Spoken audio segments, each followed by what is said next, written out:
Yan, hello guys. Ito na po ang ating proseso para lagyan natin ng coat na palamig na po natin yung donut na prinito po natin.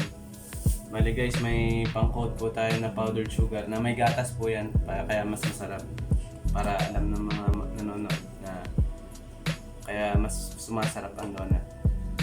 Yan po, tsaka po itong, isalin ko na po dito yung Bavarian flavor. Bavarian feeling yan. Kailangan po natin siya. At ito po yung tamang proseso ng paglalagay po ng coat ng Bavarian. Ng powdered sugar, sorry.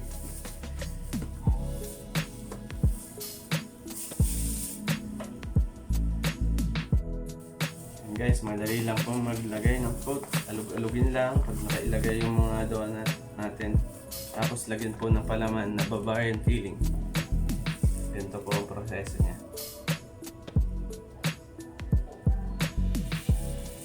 Yan po, may donut na po kayong Bavarian.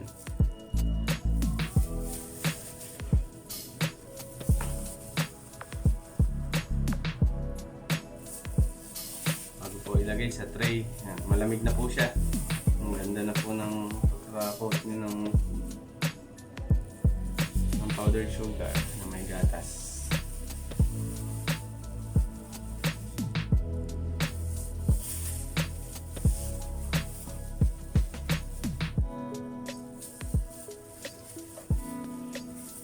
Okay, so simple lang.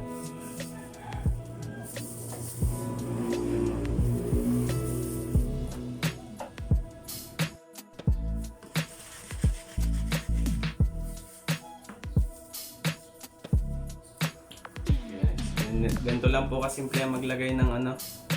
Yan po, kita nyo naman, no?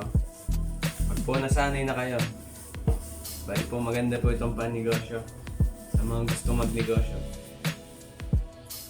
May video po ako ng step by step po nito sa mga upload ko po sa Facebook.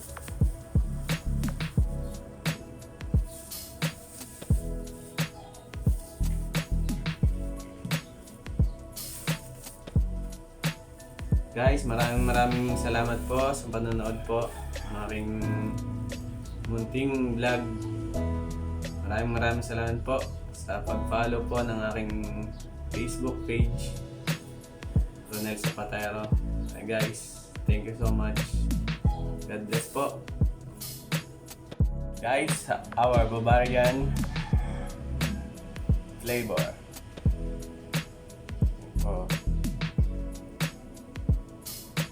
Sa mga nag-crave po dyan, just PM lang, order na po kayo. God bless po. Salamat po sa panonood.